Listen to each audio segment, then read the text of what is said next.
mahirap kapag major doon or nagkakaroon ng financial difficulties. Maaaring magsisang operation ng KKK. Kung bumalik ka na lang kaya sa Keystone, okay na naman kayo ni Ira? Mabuti nagkita tayo ngayon. Alam mo, ang tagal ko nang gustong mag-reach out sa'yo eh. Kaso nahihiya ako. Sana mapatawad mo naman ako sa lahat ng masasamang ginawa ko sa'yo noon. Ito na ba yung sign, Lord? Ito ba yung daan na gusto mong tahakin ko?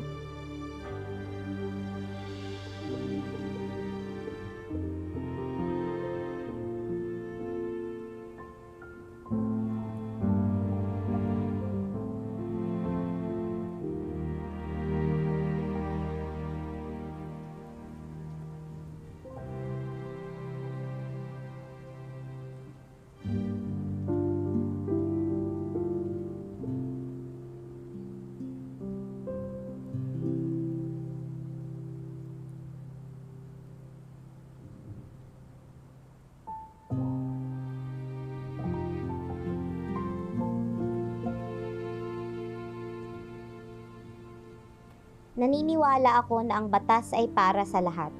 Hindi lang para sa may pera, kundi lalo na para sa mga inaapi at walang boses. Bilang abogado, layunin kong maging tulay para sa mga nangangailangan, upang tiyakin na ang boses ng mga mahihirap ay maririnig at ang kanilang mga karapatan ay mapoprotektahan. Ako po si Attorney Lilet Matias at nais ko pong maging public defender.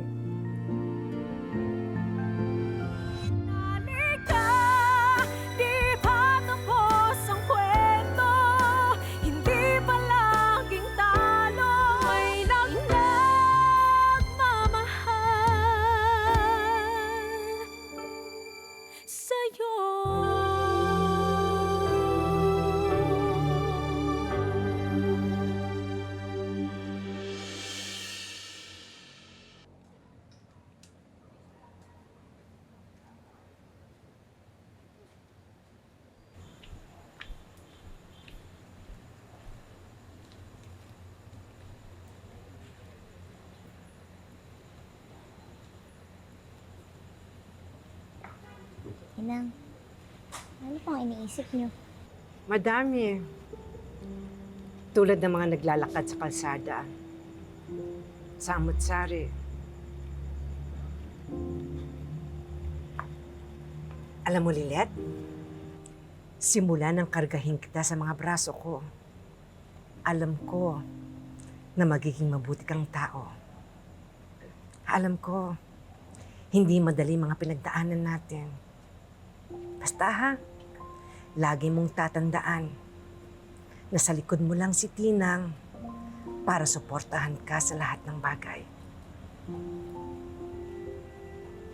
Inang, Masaya ako sa desisyon mo na maging PAW lawyer ka.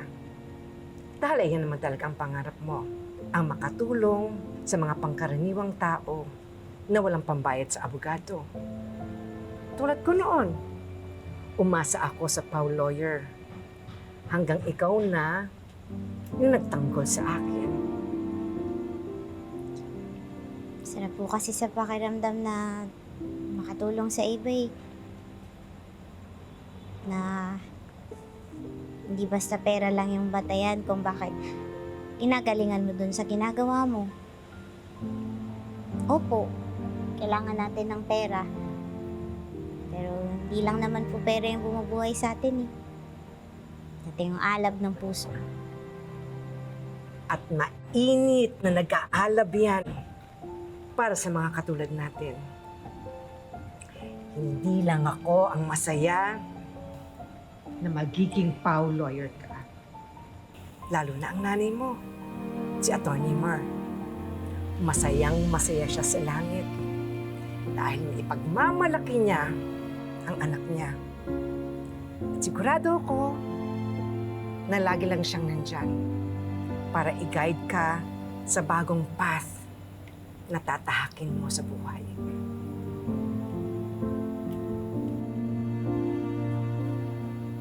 Hindi ko po kayo bibigoin ni nanay. Alam ko yun.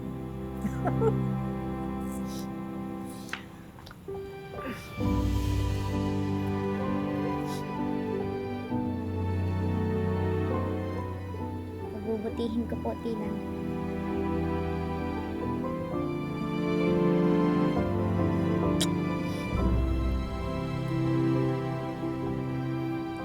We need to continuously uphold our clients' trust in Keystone.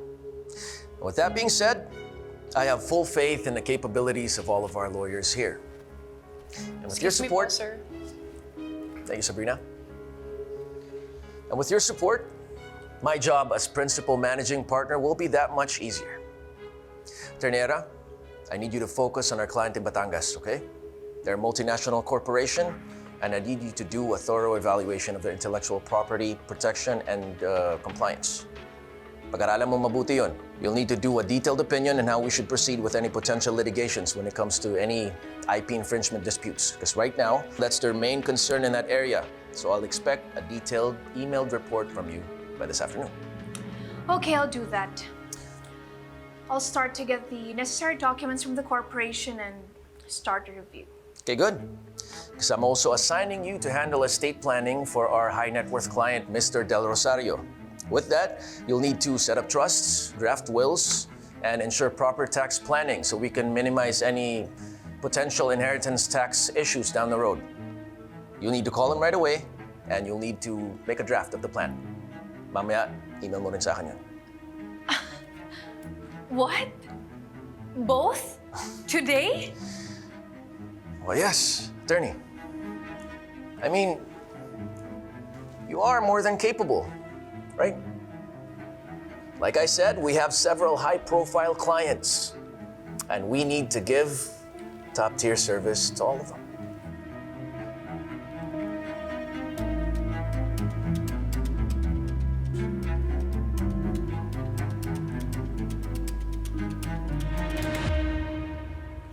What? Sorry po, ma'am. Yan lang po talaga ang lumabas sa investigasyon. Walang foul play sa pagkamatay ng anak ninyo. Binayaran ka namin para mag-imbestiga. Hindi para dalan kami ng lousy report at nonsense. That is unacceptable. Wala po talagang ebidensya sa anggulong gusto ninyo. Gusto mong paniwalaan ko yung incompetence mo? Kagaya ka rin pala nung dati namin kinuha. Lorena, please. Kilala ko ang anak natin. Hindi niya mawawakasan ang buhay niya. He likes to live. Maybe it's time that we learn to accept the fact that our son took his own life. And we need to let him rest now. Makakahanap ako ng ebidensya. Malalaman ko rin kung sinong pumatay sa anak natin. I know that it's painful. And it's hard to accept everything. But what you're doing is affecting us. And it's hurting our careers too. No. Hindi ako susuko. Hindi ko isusuko ang justice para kay Ino. Sa pamilyang ito, kahit hindi ako ang abogado, bibigyan ko ng justice ang anak natin. Hindi ako titigil. Haalamin ko kung ano ang katotohanan.